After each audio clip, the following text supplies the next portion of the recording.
আসসালামু আলাইকুম। প্রিয় দর্শক, অন্য মঞ্চের আলাপচারিতায় আপনাদের সকলকে আমন্ত্রণ জানাচ্ছি।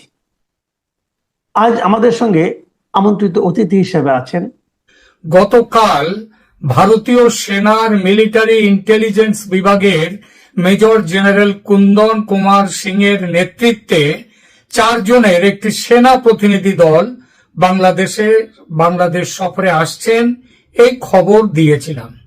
এই খবরের সত্যতা নিয়ে কিছু দর্শক প্রশ্ন তুলেছেন। আমার সংবাদ সূত্রের বিশ্বস্ততা নিয়েও বলেছেন 2-4 জন। এখনকার এই প্রতিবেদনে আমি এই বিষয়টি নিয়ে চর্চা করব।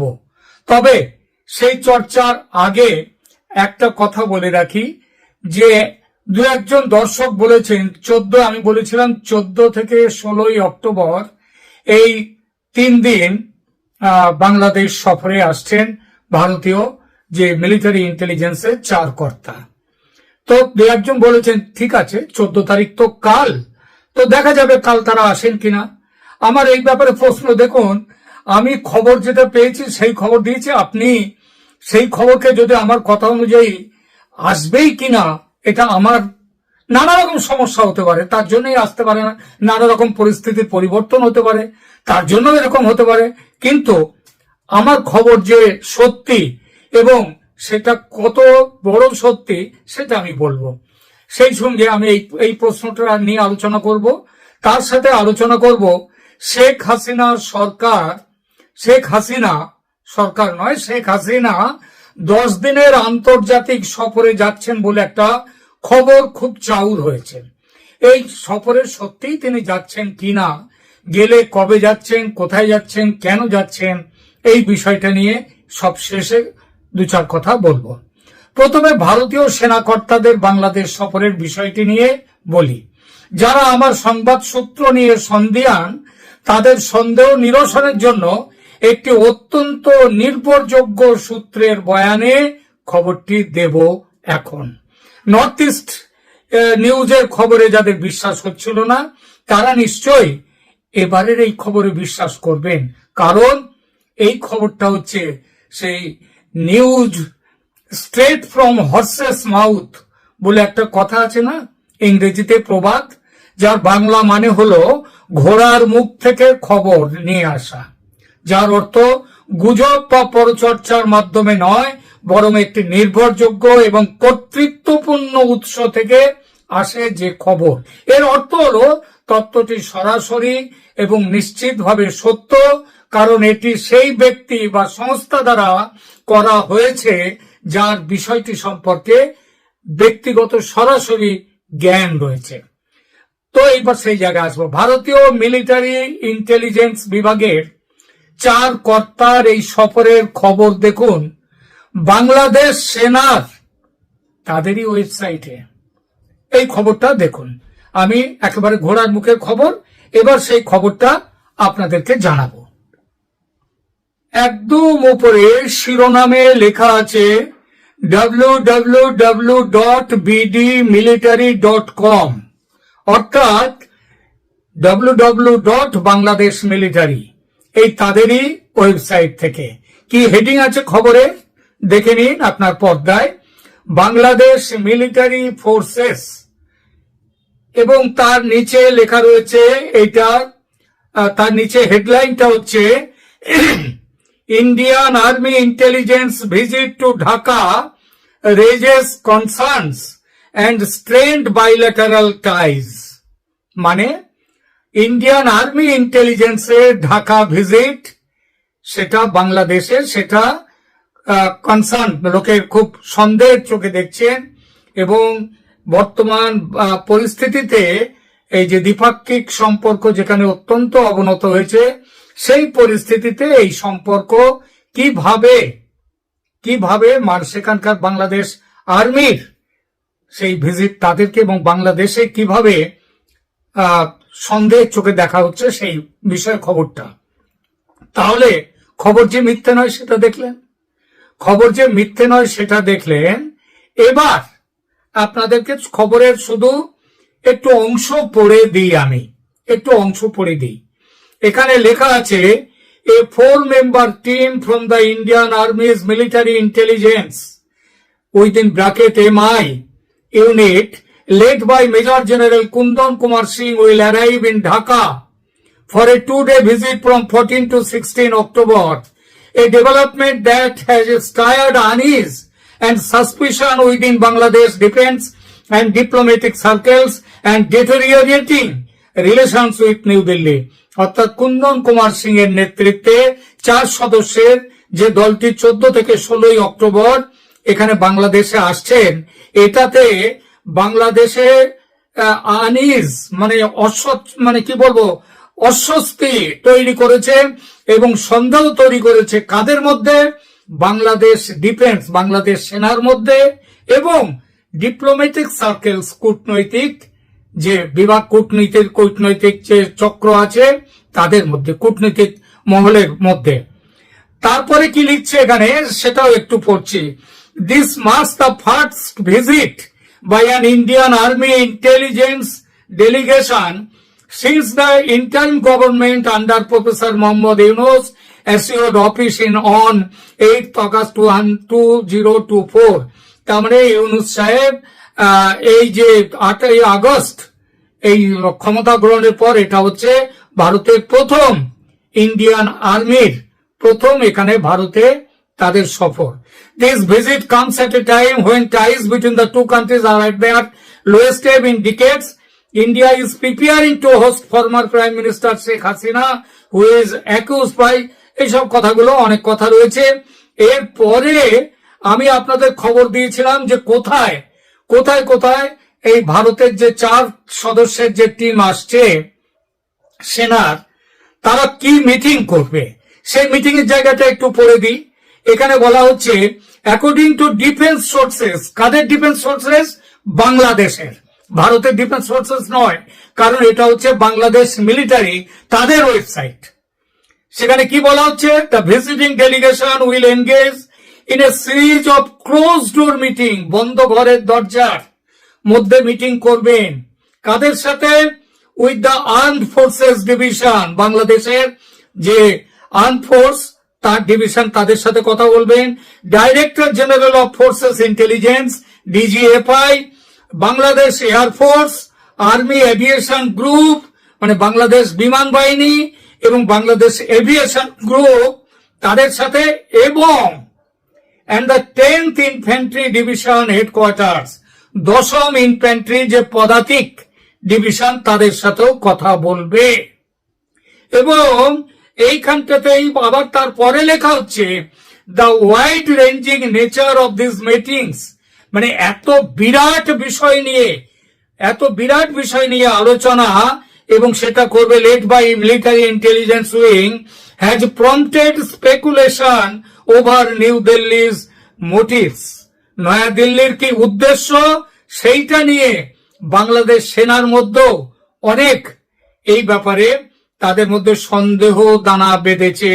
Particularly as India heads toward national elections in February 2026, 2026 নির্বাচনের পরিপ্রেক্ষিতে বাংলাদেশের এই যে মিটিং গুলো এগুলোর বিশেষ গুরুত্ব বহন করছে। এরপরে এখানে বলা হয়েছে আরো অনেক কথাই বলা হয়েছে, বড়সড় নোট তারা প্রমাণ দিয়েছেন। তো সেখানটায় বলা হয়েছে যে the directorate of military intelligence serves as the intelligence arm of the Indian army. It's primary mission is to provide timely, relevant, accurate and synchronized intelligence report to the Army's tactical, operational and strategic needs. অর্থাৎ বলা হচ্ছে যে এই যে army intelligence টিমটা আসছে, এই military intelligence যে ইউনিট, এদের কাজটা কি? এদের কাজ হচ্ছে অপারেশন মানে রেলিভেন্ট, টাইমলি, সময় মতো, যথোচিত, সঠিক, অ্যাকুরেট এবং সিনক্রোনাইজ ইন্টেলিজেন্স রিপোর্ট, সমস্ত বিষয় মিলিয়ে একসাথে করে সবার সাথে একটা সিনক্রোনাইজড রিপোর্ট আর্মিকে দেয়া। এইবার আর্মিকে দিলে আর্মি কি করে সেই রিপোর্টটা নিয়ে, সেটাও এখানে বলা হয়েছে। কোথায় বলা হয়েছে? বাংলাদেশের ডিফেন্স ওয়েবসাইটে। সেখানে বলা হচ্ছে যে টু দ্য আর্মিস ট্যাকটিক্যাল অপারেশনের জন্য এবং স্ট্র্যাটেজিক নিড, অর্থাৎ আর্মি কিভাবে এগোবে, কি করবে, স্ট্র্যাটেজি কি হবে, এই সব ব্যাপারে যাতে আর্মি একটা নিতে পারে, একটা স্ট্র্যাটেজি নিতে পারে, তার জন্যই এই রিপোর্টটা দেওয়া হয়। এরপরে আরো অনেক কথা বলা হয়েছে। এর মধ্যে যে কথাটা আমি কাল বলেছিলাম, এটা কোনো মিলিটারি টু মিলিটারি, এটা রুটিন এনগেজমেন্ট নয়। অর্থাৎ হাসিনার আমলে হতো এই রকম যাওয়া আসা, মিটিং ইত্যাদি, সেটাই এবার হচ্ছে, এমন কোনো ব্যাপার নয়। এখানে বলা হয়েছে, দেখুন, this is not a routine military two military engagement when a military intelligence delegation six access to multiple operational and intelligence units, it inevitably raises questions about intent. A senior Bangladeshi defense official told bdmilitary.com on condition of anonymity.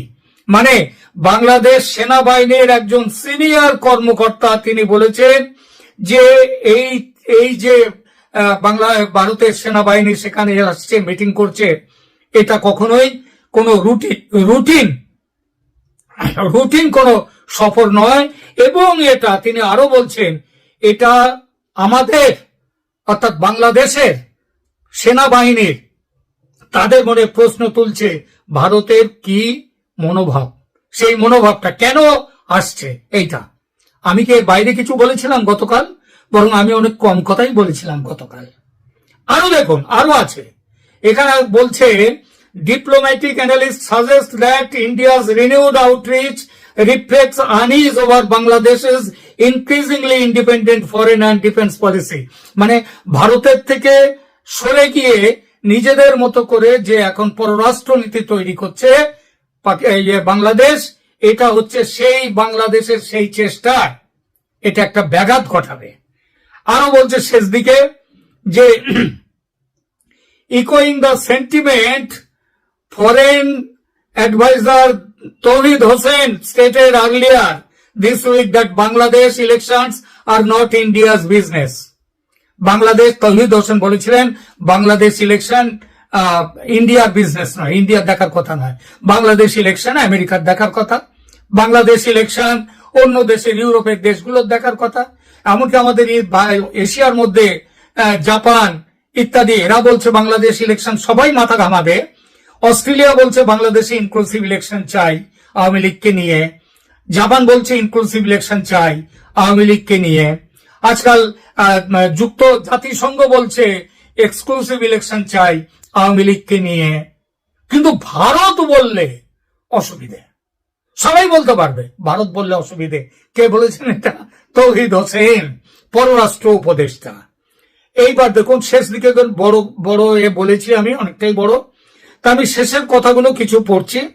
Neither the Armed Forces Division nor the Indian High Commission in Dhaka has issued any official statement regarding the visit. অর্থাৎ বলছে যে বাংলাদেশের যে arm division এবং ভারতীয় high commission ঢাকার, তারা এই ব্যাপারে কোনো অফিসিয়াল স্টেটমেন্ট তারা এখনো জারি করেনি এই ভিজিট নিয়ে, regarding this visit. However, security officials confirmed that engagements will be limited to professional exchange. অর্থাৎ মেনে নিলেন যে এই মিটিং হবে, প্রফেশনাল এক্সচেঞ্জ হবে, তো এক্সচেঞ্জ করার জন্য তো তারা আসছে। For now, the visit by Major General Singh's military intelligence team is being viewed with suspicion as an attempt by New Delhi to regain lost strategic footing at a time when Bangladesh is asserting its sovereignty more clearly than even before. মানে বাংলাদেশ যখন তাদের সার্বভৌমত্ব আরো গভীরভাবে, আরো বড়ভাবে প্রকাশ করার চেষ্টা করছে, যদিও সেই চেষ্টাটা কি পাকিস্তানের পকেটে ঢুকে যাওয়া, আমেরিকার পকেটে ঢুকে যাওয়া, হিউম্যান করিডোর আমেরিকাকে দিয়ে দেয়া, চট্টগ্রাম বন্দর আমেরিকার হাতে তুলে দেয়া এবং সেন্ট মার্টিনস আইল্যান্ড দেয়া। এবং আপনারা জানেন যে ট্রেসি অ্যান্ড জ্যাকবসন তিনি হোয়াটসঅ্যাপ গ্রুপ করে তৈরি করে বাংলাদেশের উপদেষ্টারা কে কোন কাজ করবে সেই নির্দেশ দিচ্ছেন। তো এটা হচ্ছে তাদের সার্বভৌমত্ব, তাদের ভাষায়। এখানে এই কথাগুলো কে বলছে? বাংলাদেশ ডিফেন্স, যে বাংলাদেশ ডিফেন্সের মিলিটারি ফোর্সেস, তাদের যে ওয়েবসাইট। এই হচ্ছে গল্পটা। তাহলে কি এবার বোঝাতে পারলাম যে কালকে আমি কোনো মিথ্যে কথা, গুজব বা জল্পনা এগুলো দিইনি? এগুলো কি বোঝাতে পারলাম? যদি পেরে থাকি তাহলে এইবার বলবেন, এইবার মেনে নেবেন যে ক্যালকাটা ডায়ালগস কোনোদিন গুজব দেয় না। ক্যালকাটা ডায়ালগ হয়, অনেকেই লিখেছেন, আপনি তো এতদিন ধরে বলছেন কোনোটাই মেলে না। কার কথা মিলেছে বলুন আপনারা, কার কথা মিলেছে? কোন সংবাদ মাধ্যম, সব সংবাদ মাধ্যম তারা খবর দেয়, তারা দেশ চালায় না। দেশ যারা চালান তাদের নিজস্ব রাস্তায় তারা যান। এইবার এই প্রসঙ্গটা তাহলে এখানে ইতি টানছি নাকি? আর কি কেউ বলবেন যে ক্যালকাটা ডায়ালগস এর মনোজ দাস তিনি গুজব চালু করেন, গুজব জারি করেন তিনি? এটা বলবেন কেউ? এইবার আসি শেখ হাসিনার 10 দিনের সফর নিয়ে। দেখুন, শেখ হাসিনার 10 দিনের সফর এই মুহূর্তে এর কোনো জায়গা থেকে, যেমন কি নির্ভরযোগ্য সূত্র থেকে এর কোনো রকম খবর কিন্তু নেই। কোন নির্ভরযোগ্য ওই হুইসপারিং আছে, যারা এই খবর দিচ্ছেন তারা জানেন কোত্থেকে খবর পেয়েছেন। সে খবরের সূত্র আমি জানতে চাইব না, কিন্তু অন্তত অনেক চেষ্টা করেও কোনো কিছু খবর পাওয়া যায়নি। এবং 10 দিনের সফর হাসিনা যাচ্ছেন, এটা আজ থেকে 3-4 দিন আগে বেশ কিছু ইউটিউবার এই খবরটা ছেড়েছেন বাজারে। কিন্তু আজ অবধি কবে যাচ্ছেন, কোথায় যাচ্ছেন, কেন যাচ্ছেন, কোন কোন দেশে যাচ্ছেন, তার কোনো হিসাব নেই। 1 নম্বর। 2 নম্বর হচ্ছে বাংলাদেশের সেনাবাহিনীর মধ্যে যে বিশৃঙ্খলা বলবো, যে বিক্ষোভ ইত্যাদি তৈরি হয়েছে, এই পরিস্থিতিতে বাংলাদেশ ভারতের সাথে, বাংলাদেশের শেখ হাসিনা সরকার এবং ভারত সরকারের মধ্যে নিয়মিত বার্তালাপ হচ্ছে, কখন কোন মুহূর্তে কি করা যাবে, কি স্টেপ নেওয়া যাবে। সেদিন আমি বলেছিলাম, গত শনিবার আমি যে ইউটিউবে প্রতিবেদনটা দিয়েছিলাম, সেখানে বলেছিলাম যে বাংলাদেশের শেখ হাসিনা, প্রধানমন্ত্রী শেখ হাসিনার সঙ্গে ভারতের Ajit Doval national security adviser এবং ফরেন মিনিস্টার এস জয়শঙ্করের মিটিং হয়েছে হাসিনার দিল্লিতে যেখানে থাকেন সেইখানটাতে। এবং সেই মিটিং এর পরে কিন্তু ঠিক হয়েছে ভারত এবার নামতে শুরু করেছে, নামবে। এবং সেটা শেখ হাসিনা বলেছেন ভারতের নামার জন্য। তিনিও বলেছেন ভারত তাকে বুঝিয়েছে যে আর না নামলে দেরি হয়ে যাবে। এবং তার জন্য কুন্দন কুমার সিং এর নেতৃত্বে এরা এসছে। কেন এসছে সেটা তো আমি গতকাল বলেছি, আর আজকে আপনাদের সামনে পড়ে শোনালাম যে বাংলাদেশের মিলিটারি ফোর্সেস এর যে ওয়েবসাইট, সেখানে কি বলা হয়েছে। সুতরাং এটা নিশ্চিত জেনে নিন, 10 দিনের সফরে এই মুহূর্তে শেখ হাসিনা ভারত ছেড়ে অন্য কোনো দেশে যাচ্ছেন না। কোনো আন্তর্জাতিক সফরে তিনি যাচ্ছেন না। কেন যাচ্ছেন না সে কারণটা বললাম। আর কিছু আছে, ডকুমেন্টস এর নানা রকম ব্যাপার আছে, তো যাচ্ছেন না, এটাই এখন ঠিক। এটা নিয়ে পরবর্তী সময় অন্য আরেকটি ভিডিও প্রতিবেদন করার ইচ্ছা থাকলো। এখনকার মতো এখানেই রাখছি। ভালো থাকবেন, ধন্যবাদ।